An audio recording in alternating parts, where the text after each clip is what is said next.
On Christmas Day last year, a passenger jet tried to land in fog at Bangkok's Don Muang Airport. 3 kilometers from the runway, it sheared into trees and crashed onto a textile factory. All 52 people on the aircraft were killed, another 18 on the ground also died, and the toll would have been higher if many workers had not been on a coffee break in a nearby canteen.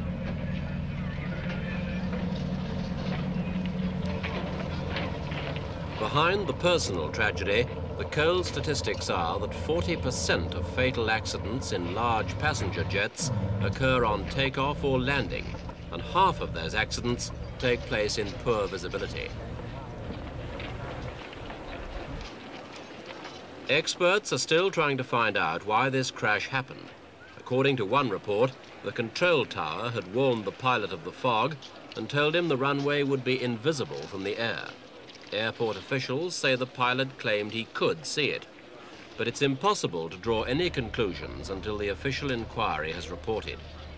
What is certain, though, is that fog can only have made the pilot's job more hazardous. We're going to look now at 2 ways in which aviation engineers have been tackling the problems of reduced visibility.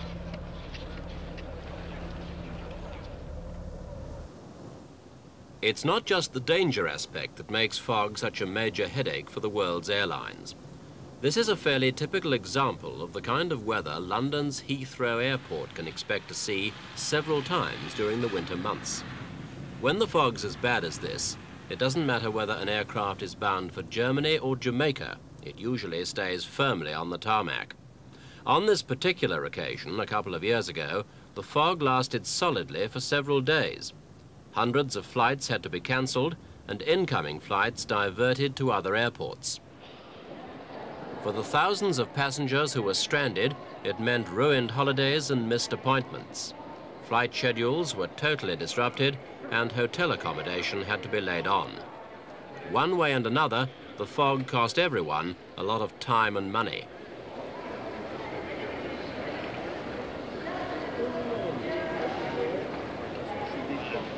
Heathrow is the world's busiest international airport, handling some 20 million passengers a year.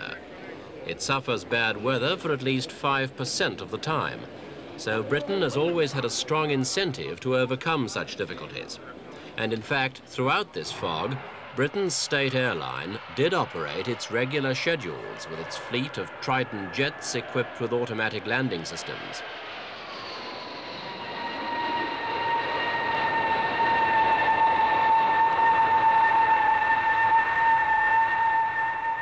Passengers booked on other airlines saw what was going on and switched their tickets. On one day alone, the British airline poached some 2,000 travellers from other airlines. It was a feat that's still remembered in aviation circles, but one that had been prepared well in advance. The airline was only reaping the reward of many years of hard work.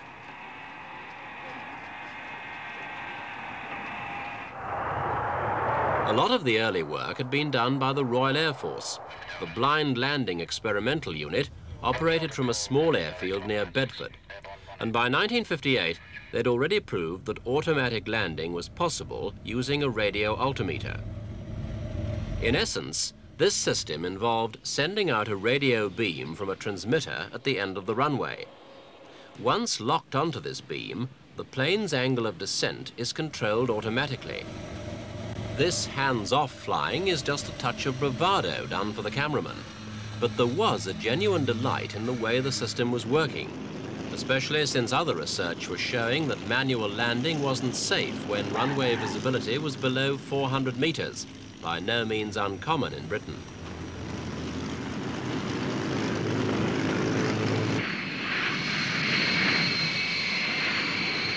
The Triton fleet came into service in 1964.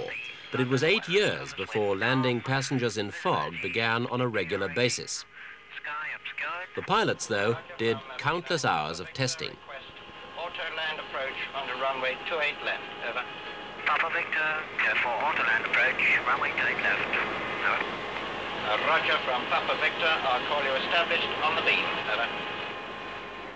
Since the early experimental days, the auto land system has now become far more sophisticated. with two separate beams, one for lateral guidance, the other for the angle of descent. It operates from about 1,000 feet, and from then on, all controls function automatically, although here too, the hands-off approach is just for show. In normal working conditions, pilots monitor everything manually. The operation requires a lot of faith in the equipment, blind faith, the engineers call it, but every major part is in triplicate, so if one fails, others take over. 200 feet. Keep it coming down, Ted. I can't see a thing yet. Almost all the Trident pilots are now qualified to land in Category 3 conditions. That's with runway visibility below 300 meters. The aim now is to equip all Britain's major airports to that standard by the end of this year. 10. Touchdown. Reverse thrust. Reverse thrust. Applying the brake. The systems cost Britain £6.5 million in equipment alone, quite apart from running costs. But averting just one major disaster could easily save that amount.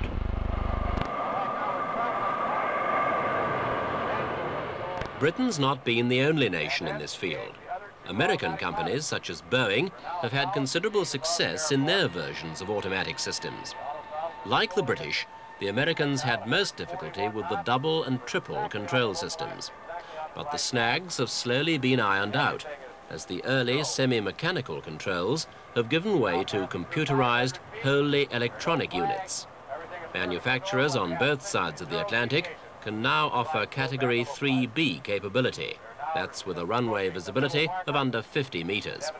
It's not cheap, but modern cash flow analyses show that automatic landing systems make economic sense, quite apart from their incalculable contributions to air safety. Hands off.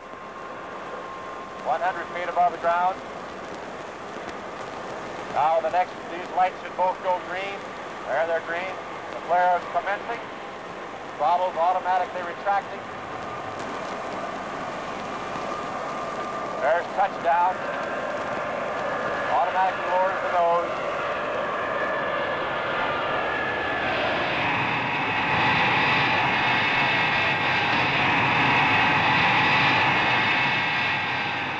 Landing systems cope with fog by adapting to it. In France, they've got a totally different technique aimed at actually creating clear conditions.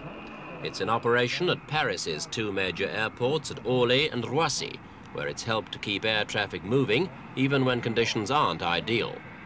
It works by turning visibility like this into visibility like this. What's happening here is a simple matter of physics. Fog is formed when moist air cools, but the air over this runway is being heated, causing its moisture to be reabsorbed and the air to become clear. The first experiments began in 1958 on this test site near Orly Airport. The aim here was to find out how masses of cold air behaved and what was the best way of applying heat to them. This crane carried special equipment to measure air currents and temperatures to a height of about 100 feet.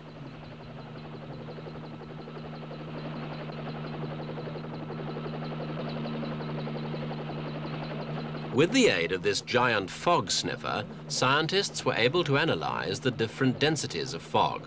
A light fog might contain only 250 water droplets per cubic centimeter, while a dense one could contain up to 650. It was all essential information when it came to calculating how much heat would be needed to get the droplets reabsorbed into the air.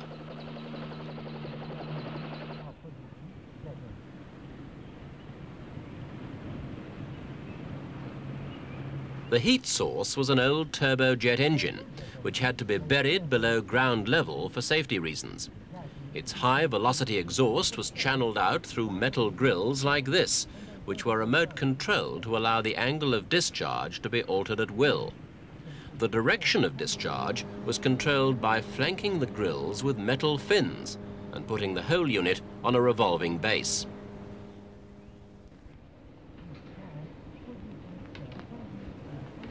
The experimental work continued for 10 years as engineers struggled to find the exact balance between the various elements of the system. From the central control room, all functions of the system could be altered according to prevailing wind, air temperature, and so on.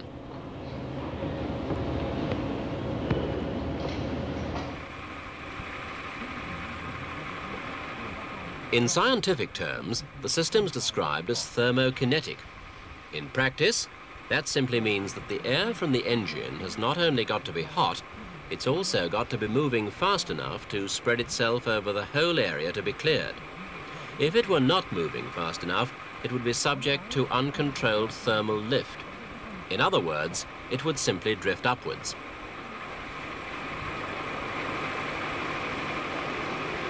This is the experimental runway before the system is put into operation. And this is the same area 1 minute after switch on. Forward visibility has been increased from 150 meters to 400 meters, or in other words, from Category 3A to Category 2. For many aircraft, that's a vital difference.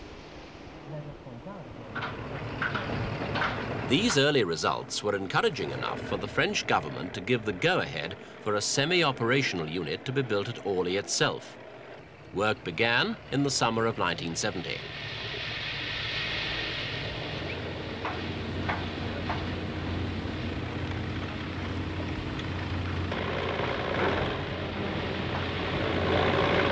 The engines used were 8 out-of-commission turbojets.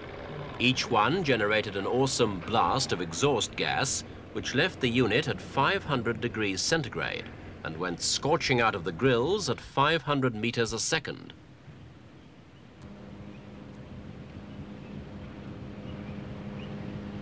The speed, which was so essential to the system, was also a potential danger, since it set up turbulence in the path of approaching planes. It can actually be seen as a slight haze just above the runway as this Caravelle lands during a testing flight. But repeated tests have shown that turbulence never reaches unacceptable levels, even for relatively light aircraft, mainly because it's both predictable and controllable.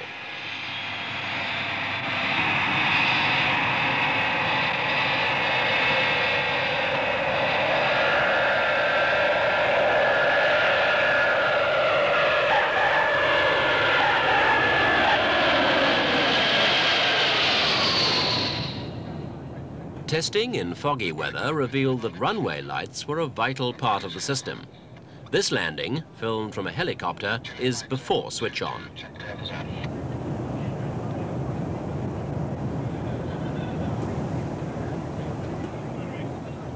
And here's the same runway just a few minutes later.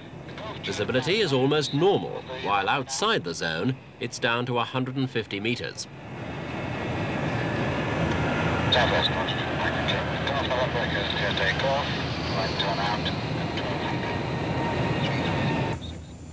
Night landings are always more hazardous, but clear weather helps.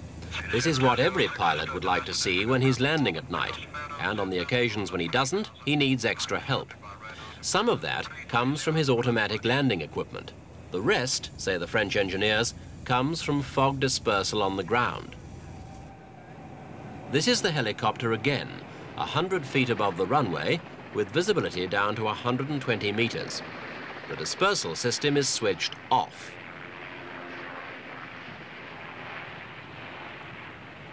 Once the system is switched on, the difference is obvious. At the same height of 100 feet, visibility has increased to 500 meters. That's almost halfway between Category 2 and the normal operating conditions of Category 1. The fog's quick to disappear, but it's slower in coming back. This is a view from 100 feet up, with the dispersal system working. Visibility, 700 meters. 30 seconds after the engines have been slowed down, visibility is still virtually unchanged. Another 30 seconds later, and visibility is still 200 meters. The system, known as turbo clear, isn't intended to replace automatic landing. In fact, without automatic landing capability of at least Category 2, planes would be unable to get low enough to find the cleared runway. Like automatic landing, it's expensive to install, but the French claim it's money well spent. They say it offers landing facilities to a wider range of aircraft and gives pilots what they really want, the ability to come down with something rather more than blind faith.